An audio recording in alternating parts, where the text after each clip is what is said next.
Selamat Halo hari raya Idul guys, Fitri, mohon piye? maaf lahir Ya dan ya les aku batin, piro? oke. Gak oleh ya. Ora hoax ngene adek Aduh, gedheku.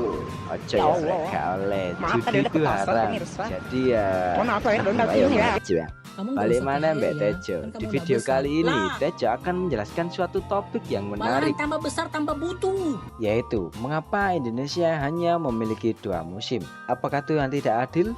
Apakah sebenarnya memiliki 4 musim tapi di wilayah lain? Apakah kita akan masuk neraka kalau tidak nyoblos 01? Aku tetap Waduh, kecawon ya lur. Langsung saja ke intinya. Bayangkan di suatu pagi di teras rumah Anda, salju-salju mulai turun dan banyak anak kecil membuat boneka salju dan saling melempar bola salju. Ini rumah Anda yang ada di Jepang ya lur. Kalau di Mojokerto ya nggak mungkin dong. Tapi kalian pernah bertanya-tanya nggak sih, mengapa kita tidak pernah merasakan dinginnya salju atau melihat daun-daun berguguran di musim gugur seperti Jepang dan Amerika? Apakah ini semata-mata karena kita berada di garis khatulistiwa atau ada alasan lain yang lebih kompleks? Di video ini, Tejo akan menjelaskan tentang mengapa Indonesia hanya memiliki 2 musim. Topik kali ini sangat menarik untuk dibahas. Enggak juga sih. Sebenarnya ide ini muncul ketika saya lagi berak ya teman-teman, mencari ilham yang lagi bersembunyi dan muncullah konten ini. Di tengah garis khatulistiwa, terhampar sebuah negara kepulauan yang kaya akan keindahan alam dan keberagaman budaya. Indonesia dengan lebih dari 17.000 pulau, kurang satu karena udah dijual oleh ibu kita tercinta ya kan. Diberkahi dengan iklim tropis yang hangat sepanjang tahun, tidak ada daun yang berguguran di musim gugur, tidak ada salju yang menutupi tanah di musim dingin. Di sini matahari bersinar terang hampir setiap hari, dan hujan turun dengan ritme yang telah lama menjadi bagian dari irama kehidupan. Iklim tropis Indonesia ditandai dengan suhu yang relatif stabil, kelembapan yang tinggi dan curah hujan yang melimpah. Kondisi ini disebabkan oleh posisi geografisnya yang unik, berada tepat di bawah matahari yang menyengat. 2 kali setahun, matahari berada tepat di atas kepala, menciptakan fenomena yang kita kenal sebagai equinox. Ini adalah saat ketika durasi siang dan malam hampir sama, sebuah tanda bahwa kita berada di tengah-tengah zona ekuatorial. Namun, keunikan Indonesia tidak hanya terletak pada posisinya yang strategis, tetapi juga pada angin muson yang menentukan 2 musim yang berbeda, musim hujan dan musim kemarau. Angin muson barat membawa kelembapan dari lautan, mengisi awan dengan uap air yang siap ditumpahkan, dan ketika angin muson timur berhembus, udara kering mengambil alih, memberikan istirahat dari hujan yang tak henti-hentinya. 2 musim ini bukan hanya perubahan cuaca, tetapi juga simbol dari siklus kehidupan yang terus berputar, memengaruhi segala aspek dari pertanian hingga tradisi. Indonesia, sebuah negara kepulauan yang megah terhampar di sepanjang garis khatulistiwa, menjadi rumah bagi lebih dari 17.000 pulau yang tersebar dari Sabang hingga Merauke. Letak geografis ini bukan hanya memberikan identitas unik bagi Indonesia, tetapi juga memainkan peran penting dalam menentukan pola cuaca dan musim yang dialami oleh penduduknya. Berada di zona ekuatorial, berarti Indonesia mendapatkan sinar matahari yang hampir merata sepanjang tahun. Matahari terbit dan terbenam hampir pada waktu yang sama setiap hari, memberikan durasi siang dan malam yang konsisten. Ini adalah karakteristik utama dari iklim tropis yang juga berkontribusi pada suhu yang hangat dan kelembapan yang tinggi. Namun, letak geografis Indonesia juga membawa fenomena alam yang unik, yakni angin muson. Angin muson adalah angin bertiup yang arahnya berubah sesuai dengan musim, dipengaruhi oleh perbedaan suhu antara daratan dan lautan. Bukannya angin gak punya Polusi KTP udara ya, kok bisa tak punya gerak KTP. sendiri? Anjir. Letak geografis Indonesia juga mempunyai rentan terhadap fenomena El Nino dan La Nina yang dapat memperkuat atau melemahkan angin muson, sehingga mempengaruhi intensitas dan durasi dari masing-masing musim. El Nino cenderung mengurangi curah hujan dan memperpanjang musim kemarau. Kalau nggak tahu El Nino ya penyebab harga beras naik akhir-akhir ini lur, kata pemerintah sih gitu. Tapi yakin gara-gara El Nino, kan ya rupiah dicetak ya. Sementara La Nina bisa meningkatkan curah hujan dan memperpanjang musim hujan. Dampak dari dua musim ini sangat terasa dalam kehidupan sehari-hari. Dari pertanian yang bergantung pada siklus tanam dan panen yang sesuai dengan musim, hingga tradisi dan festival yang seringkali diselaraskan dengan perubahan musim. Bahkan keberlangsungan ekosistem dan keanekaragaman hayati yang kaya juga terkait erat dengan ritme musim kemarau dan musim hujan. Dengan demikian, letak geografis Indonesia tidak hanya menentukan identitasnya sebagai negara tropis, tetapi juga membentuk pola hidup, budaya, dan interaksi sosial penduduknya dengan lingkungan alam. Angin muson yang berasal dari kata Arab mausim yang berarti musim adalah sistem angin yang berubah arah setiap 6 bulan sekali, membawa perubahan cuaca yang signifikan ke berbagai belahan dunia, termasuk Indonesia. Fenomena ini sangat penting dalam menentukan pola musim hujan dan musim kemarau di negara yang terletak di garis khatulistiwa ini. Di Indonesia, angin muson barat dan timur menjadi dua kekuatan utama yang menentukan siklus musim. Angin muson barat yang berhembus dari Oktober hingga April membawa kelembapan dari Samudra Hindia dan Laut Cina Selatan. Ketika angin ini bertemu dengan pegunungan yang tinggi yang ada di Indonesia, udara yang mengandung uap air tersebut terpaksa naik dan mendingin, menyebabkan kondensasi dan pembentukan awan hujan. Ini adalah proses yang menciptakan musim hujan dengan curah hujan yang tinggi dan seringkali disertai dengan badai petir.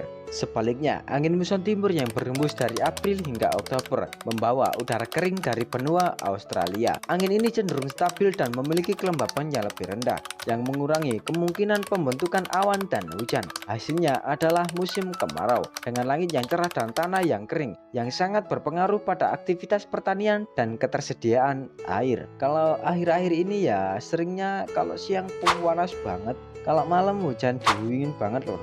Itu gara-gara angin muson timur apa muson barat ya? Jawabannya bukan angin sih lur, tapi kuntilanak mana? Fix lur. Kalau kata ayah saya sih gitu ya lur.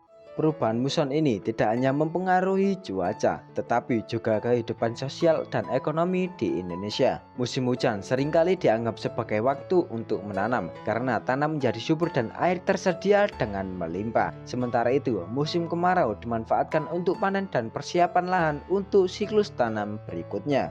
Namun, angin muson juga dapat membawa tantangan. Misalnya, musim hujan yang berlebihan dapat menyebabkan banjir dan longsor, sementara musim kemarau yang panjang dapat menyebabkan kekeringan dan kebakaran hutan. Oleh karena itu, pemahaman yang mendalam tentang angin muson dan pengaruhnya terhadap musim sangat penting untuk perencanaan dan pengelolaan sumber daya alam serta mitigasi bencana. Dengan demikian, angin muson tidak hanya merupakan fenomena alam yang menarik, tetapi juga aspek kritis yang membentuk lingkungan dan masyarakat di Indonesia. Musim di Indonesia bukan sekedar perubahan cuaca, tetapi juga penentu ritme kehidupan sosial dan ekonomi. Musim hujan dan kemarau yang datang dan pergi seperti dua sisi mata uang, membawa dampak yang signifikan bagi penduduk di negeri ini. Ketika langit mulai menghitam dan awan mengumpal, tanda-tanda musim hujan telah tiba. Petani bersiap menanam padi dan tanaman lainnya, mengandalkan air hujan seperti sumber irigasi alami. Sungai-sungai mengalir penuh, memberikan kehidupan bagi sawah dan ladang. Di sisi lain, musim hujan juga membawa tantangan. Banjir seringkali mengancam rumah dan lahan pertanian, sementara penyakit yang ditularkan oleh air dan nyamuk menjadi ancaman kesehatan. Ya kalau banjir ya nggak usah dianggap banjir lur, anggap aja ada air yang lagi parkir gitu lur. Itu pernah Pak komentar Pak tamannya banjir, bukan banjir itu memang parkir air, parkir air. Sebaliknya, musim kemarau membawa suasana yang berbeda. Langit biru yang cerah dan matahari yang terik mendominasi hari-hari. Ini adalah waktu untuk panen dan merayakan hasil kerja keras. Namun, kemarau juga bisa berarti kekeringan, di mana sumber air menjadi langka dan tanah retak menunggu hujan yang tak kunjung datang. Di kota-kota, musim kemarau berarti lebih sedikit hujan, yang bisa mengurangi risiko banjir, tetapi juga meningkatkan polusi udara karena kurangnya hujan untuk membersihkan atmosfer. Musim di Indonesia juga mempengaruhi ekonomi dalam skala yang lebih luas. Sektor pariwisata misalnya seringkali bergantung pada musim kemarau ketika wisatawan berdatangan untuk menikmati pantai dan alam. Di sisi lain, musim hujan bisa menjadi waktu yang sulit bagi transportasi dan logistik dengan jalan-jalan yang tergenang dan penerbangan yang terganggu. Dalam siklus yang tak henti-henti ini, masyarakat Indonesia telah belajar untuk beradaptasi dan hidup selaras dengan musim. Mereka merayakan musim dengan festival dan upacara yang mengakar dalam tradisi, menunjukkan bahwa musim bukan hanya tentang perubahan alam, tetapi juga tentang bagaimana kita sebagai manusia terhubung dan merespon terhadap lingkungan kita. Mas Tejo, saya mau bertanya, kata Ucup. Apakah Indonesia bisa mempunyai 4 musim?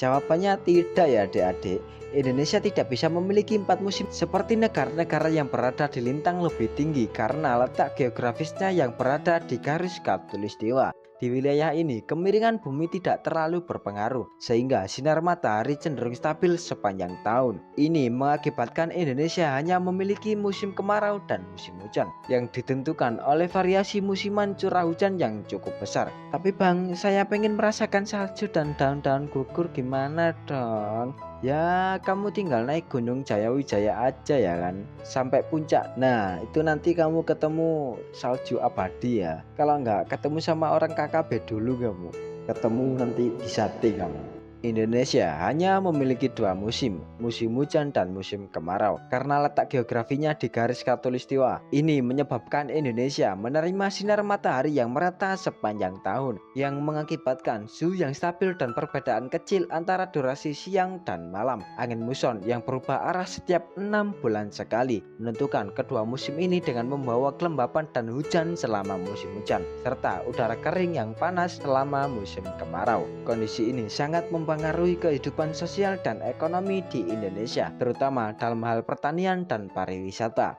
Ya lur, mungkin segitu saja video dari Tejo. Selamat Idul Fitri ya toh. Maaf-maafan sama orang tua, sungkem kalau bisa ya kan, jangan gengsi-gengsi. Jangan kayak Diki lur, dia nggak pernah sungkem sama orang tuanya. Berdosa banget dia tuh. Wes salah nuwakal kok anjen Diki ku. Apa maneh sih jenenge putra? Nggak boleh ya mabuk-mabukan. Kamu itu harus tobat. Ini kamu bulan puasa nggak puasa malah ngeselot kamu itu. Kemarin utang saya ya nggak tak kasih lah buat slot teh. Kalau buat open BO ya ayo. Ya segitu saja dari Tejo. Adios.